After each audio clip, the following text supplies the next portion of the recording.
Welcome everybody to Rob's MetalWorks. We are here at the historic Aztec Theatre to once again bring you the best in rock and metal music. Brings a great pleasure to introduce many of you people out there to the band out of New York called Weapons of Anew. And I have with me Freddy Ordine and Ray West of the band. Gentlemen, welcome to our program. Thanks for having us. Appreciate it. Yeah. Welcome, Freddy. Excited to be here, bro. Thank you. You know, a lot of people out there are going to be new to the band. So I know you two guys are at the heart of this band. So, Freddy, share a little bit about the beginnings of Weapons of Anew. Probably the worst mistake of my life.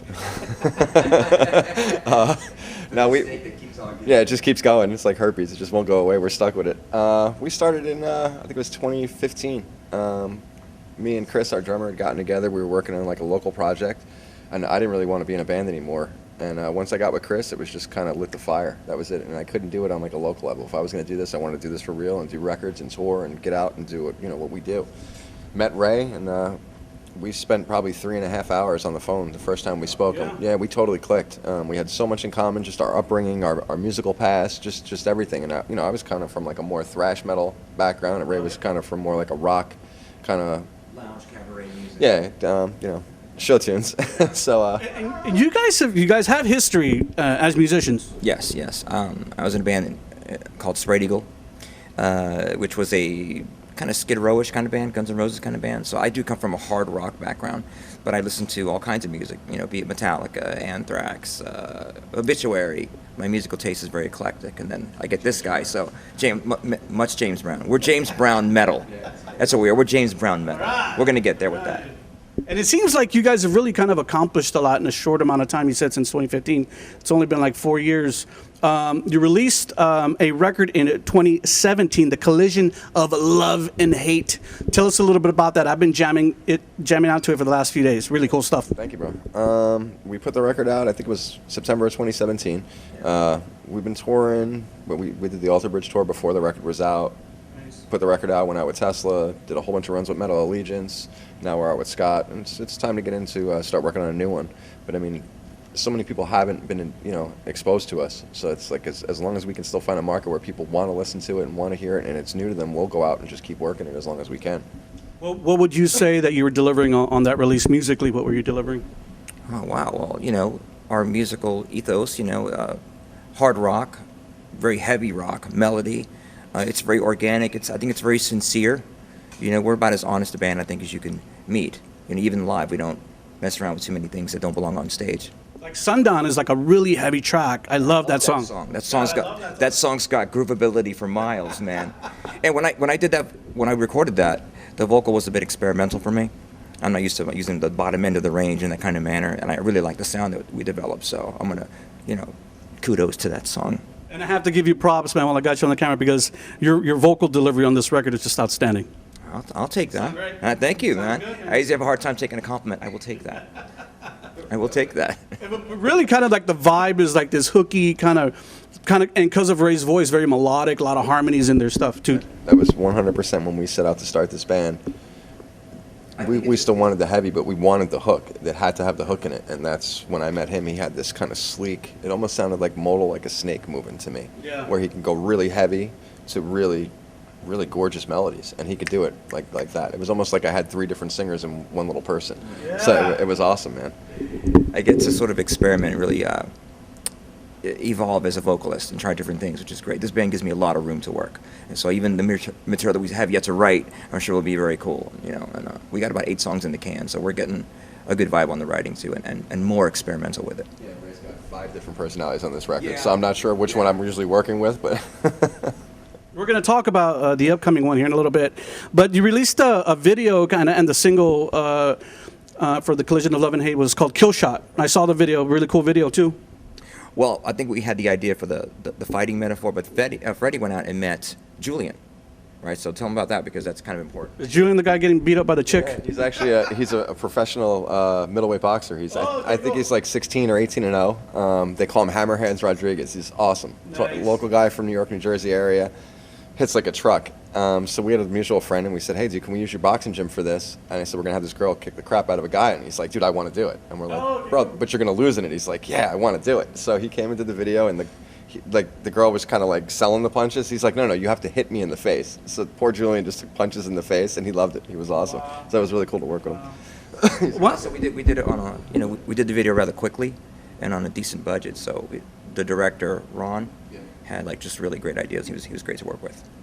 And before we move on to what's coming up in next year, I also realized that you guys did the record with James Murphy, who really is kind of like a really heavy kind of producer. People know him from doing really heavy records with Testament and stuff. Like, how did the collaboration with him come about? I know Murphy since I'm about 17. So wow. Yeah, we've always stayed in touch. We've been friends. He's always been kind of like an older brother to me. So when I wanted to start a new band and I had new demo stuff, he was somebody I really trusted and I could rely on. I knew he'd be honest with me. So I had sent him the demos just kind of as hey, what do you think? And he's like, wow, this is great. I love it. And I said, are you interested in doing the record? And he said, absolutely. So he flew up. He spent probably, like 4 months with us, right? Wow. Really kind of dialing it in with us and really just making sure we were all happy and comfortable. And it was awesome, I tell all these young bucks that I meet that this business is all about relationships. Yeah, it totally is. You got to. So let's talk about the new one. The new record hopefully will be dropping early in the first quarter of 2020. Yes. What can you tell us about it? The title yet? How many tracks? It's all just a work in progress. We're in the process of writing as many songs. Yeah, right. As many songs as we can. There's even lots of titles, but it's a lot of ideas. We have honestly about 4 ideas that have vocals on them, and maybe like a bunch of riffs that would just have to be put in order and things like that. So you're not even in the studio yet? Oh no, we're in the studio. We have to step out to go tour. Right. Are you doing it with Murphy again? This record, I don't think so. We're doing it with Mike Ferretti. Oh, okay. Great. Yeah, Mike was involved in our first record as far as the mixing. Right. He's worked with Seven Dust. He's just a great soul to work with, and he's on our frequency. How would you compare some of the new music to what you did on the Collision of Love and Hate? I think this is much more cohesive. We definitely know what we want to sound like. When we were just getting together the first time, we're sort of just throwing ideas out. And to me, the first record's a bit of a demo. We didn't go back to go over it and gloss it up or say, let's try to do a song this way or that way. It's just that is what it is. That's the energy we had in the studio at that time. So now it's, I think we're going to write a nice landscape of cool, melodic, heavy music. And we will be as aggressive as possible for us, without sounding cliche. I don't want to sound like anybody else. I don't think we do. Right. So that's why I don't talk like that. Add to that, Freddie, if you'd like to. No, we're going to push the envelope on this record as hard as we can. We've toured a lot, so everybody in the band's kind of grown as a band together. Right, so now on the record, I want to capture our live vibe a little bit more on this record. So you'll see us tonight. You guys have been keeping pretty busy. You're out on the road now with Scott Stapp, doing several weeks on the road. What I think we're about 3 weeks in. What's it been like so far? Awesome. It's been great. We were a little like, oh, how's this going to go over? And it's kind of cool for us because we're the heavy band on the tour. Right. So we really stick out. So the crowd doesn't know us when we walk on stage. Right. So we have to work to get it moving. But usually by like the second song, the first song is like, holy shit.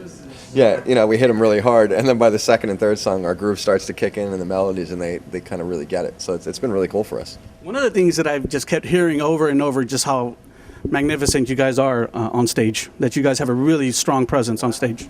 I think we're just ourselves, man. I think we have a good time. So because we're having a good time, I think the audience sees that and that they can really relate to that. So that's. Ray, you look like a fun dude. I'm a fun guy. You'd be amazed how fun I am. Don't let the glasses fool you. I'm batshit crazy. That's why he's got him on. It's cover his eyes from doing this swirly shit. Let's have a great time, though. And, after the first song, you sort of start to feel the vibe back and forth a little bit. Then you start to communicate with the next song. Usually by the time sundown hits, it's a good time. It's a good time. People start to do that thing, Well, cool. We look forward to seeing the set tonight. What's the plan after October? Do you want to take the holidays off and then just focus on writing, or will you do sporadic shows? What do you want to accomplish for the rest of this year? One-offs and stuff like that for the rest of the year, but our main objective is to get off this tour, get home, take a week off, and then right into the studio and get the record done. And then I think we have a show in October. We're doing Metal Allegiance for Halloween in Chicago. Nice. A couple other little one-off things we've heard about, but nothing solid. So hopefully we'll be home for Christmas this year. It'd be nice. What would you like to do next year once the record drops? Tour, and tour some more. Yeah, as much as we complain about it. Tell the man to hook it all up by then. Make it happen. Make it happen, Mazur. This is a great life. This is fun. Yeah. When it's great, it's great. When it's bad, it's pretty shitty. But the good stuff outweighs the bad. It's a great. You get to you're a gypsy. You get to meet people. You travel. It's awesome. We're lucky to be able to do this. Yeah. We really are, and we see, we feel that way. We really do, So as much as it sucks being in the bus 23 hours out of the day, that 1 hour that we get to be us and do the band thing, it's awesome. It's great. We get out to meet, rock people and metal people, and it's killer. Is this your first time in San Antonio? I think it is, yeah. Yeah, Wow. we've never been to San Antonio, right? I was here years ago, but Okay. it's changed a lot. This is a beautiful city. The Riverwalk thing is amazing. I plan on drinking the whole thing. Drink good margaritas, man. They're the best. You should. And we have lots of lovely ladies walking around too. Yeah, we're all hitched up now, so Keep it on the DL. Shh. behave. All right, gentlemen. Anything I missed? Any last words you would like to share with the people around the world who will see this interview? Yeah, come check us out. I think we're like a band for the people, by the people. Just come out and have a good time. Download the music. Come see us on Facebook, Twitter, Instagram, Tinder, the swipe one. We're coming for you. Check it out. Yeah, coming for you. Yeah, and don't forget, what they have right now is called The Collision of Love and Hate. You can definitely look for it or look for the video of Kill Shot online. Freddie, any last words? No, man, thanks for having us. Thank you so much for the support. It's a cool thing to be here. This is like a metal staple for sure. Yeah. So it's a fucking honor to be here, man. Thank you very much. I appreciate it. Thanks, Rick. All right. We'll see you guys again next year. Hopefully we'll see you next year. Remember, everyone out there, the band is called Weapons of Anew. You saw them right here on the big program. Be sure to look for their music and catch them on tour. You saw Freddie and Ray only on Rob's MetalWorks.